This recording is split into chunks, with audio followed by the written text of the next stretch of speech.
Hello बच्चों, welcome back to our channel Rajput study zero. तो बच्चों, आज की इस वीडियो में हम आप लोगों को क्लास 12th जो कि हमारा हिंदी है, हिंदी का जो है खंड काव्य आता है आपके बोर्ड एग्जाम में। 5 नंबर में आपके बोर्ड एग्जाम हर साल ही पूछता है। तो खंड काव्य में आपका चित्रण करने के लिए देता है, ठीक है। तो श्रवण कुमार का ज़्यादातर आपके बोर्ड एग्जाम में हर साल ये पूछता है। तो श्रवण कुमार का जो खंड काव्य है आपका बहुत ज़्यादा इंपॉर्टेंट है, हर साल पूछता है। तो इसको मैंने इस वीडियो में बहुत ही आसान शब्दों में बताया है। इसको वीडियो को एंड तक देखिए, बहुत ही ज़्यादा इम्पोर्टेंट है। तो ये खंड काव्य जो है आपका 18 फरवरी को भी 100% पूछेगा, क्योंकि ये हर साल पूछता है। ऐसा कोई साल नहीं है जिसमें ये पूछा ना गया हो, ठीक है। तो ये आपके बोर्ड एग्जाम में हर साल पूछा जाता है और 5 नंबर आपका ये कहीं नहीं जाएगा, ठीक है। यदि आप इस वीडियो को देख लेते हैं तो ये इसमें मैंने आपको बहुत ही आसान शब्दों में बताया है, वो एकदम सरल तरीके से कैसे आपको अपने बोर्ड एग्जाम में लिखना है, किस तरह आपको यह याद होगा, इन सब को मैं इस वीडियो में बताऊंगा, ठीक है। तो वीडियो को एंड तक देखिए, बहुत ज़्यादा इंपॉर्टेंट है। तो चलिए स्टार्ट करते हैं। स्टार्ट करने से पहले आप सभी छोटी सी रिक्वेस्ट है, चैनल पर नए हो तो चैनल को सब्सक्राइब जरूर कर लीजिएगा। चलिए स्टार्ट करते हैं। तो देखिए, श्रवण कुमार का चित्रण, ठीक है। इसी प्रकार आपको हेडिंग डाल लेना ऊपर, ठीक है। उसके बाद नीचे लाइन से आपको लिखना है डॉक्टर शिव बालक शुक्ल जी द्वारा, ठीक है। डॉक्टर शिव बालक शुक्ल जी द्वारा रचित श्रवण कुमार खंड काव्य का नायक ऋषि पुत्र श्रवण कुमार है, ठीक है। तो इसके नायक कौन है? श्रवण कुमार जो हैं इसके नायक हैं, ऋषि पुत्र थे, ठीक है। इसके लेखक कौन है? शिव बालक शुक्ल जी हैं, ठीक है। इनके द्वारा ये रचा गया है, यानी लिखा गया है श्रवण कुमार का जो खंड काव्य है, ठीक है। इतना लिखेंगे।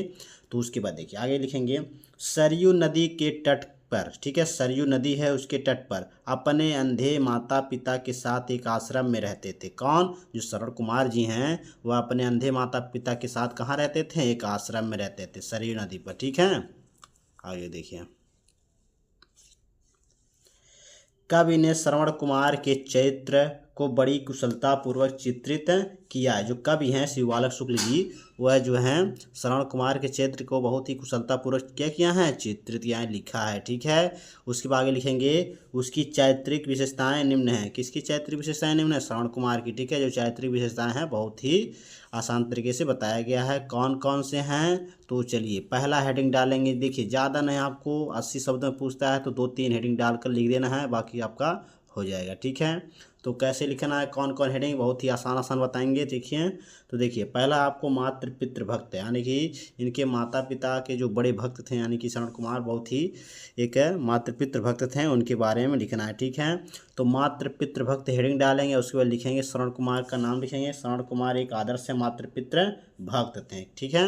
श्रवण कुमार जी हैं एक आदर्श है, ठीक है, यानी कि अच्छा मातृ पितृ भक्त थे, ठीक है। एक आदर्श मातृ पितृ भक्त थे, इतना लिखेंगे। उसको लिखेंगे वह हमेशा अपने माता पिता के एकमात्र सहारा थे, यानी कि जो श्रवण कुमार जी हैं वह अपने माता पिता केवल एक ही सहारा थे, ठीक है। एकलौते बेटे थे जो कि एकमात्र सहारा थे, ठीक है। आगे लिखेंगे, श्रवण कुमार अपने माता पिता को कांवड़ में बिठाकर तीर्थ यात्रा करवाते हैं। जो श्रवण कुमार जी हैं वो अपने माता पिता को कहाँ बैठाकर? कांवड़ में बिठाकर क्या करते हैं? चारों धाम की यात्रा करवाते हैं, तीर्थ यात्रा करवाते हैं, ठीक है।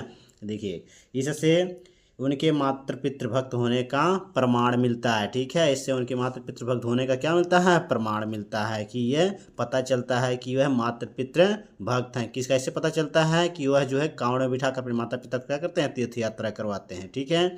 इतना आपको लिख देना है मातृ पितृ भक्त में, ठीक है।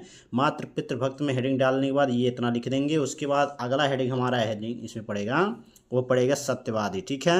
सत्यवादी, ठीक है। आपको कहानी की तरह पढ़ना है, उसके बाद इसको तैयार कर लेना, ठीक है। अगला हेडिंग है सत्यवादी, ठीक है। इसके बाद एक हेडिंग और है, तो सत्यवादी हेडिंग डालने के बाद लिखेंगे श्रवण कुमार सत्यवादी हैं, ठीक है। श्रवण कुमार क्या हैं? सत्यवादी हैं।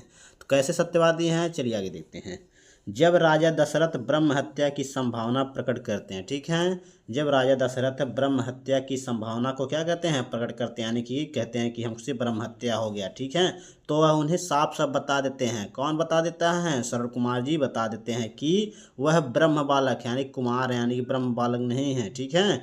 यानी कि जो है ये ब्राह्मण नहीं है। उनके माता पिता क्या हैं? एक वैश्य हैं और माता जो है क्या है? शूद्र हैं, ठीक है। पिता वैश्य और माता शूद्र हैं, ठीक। तो ये आपको सत्यवादी में आपको लिखना है।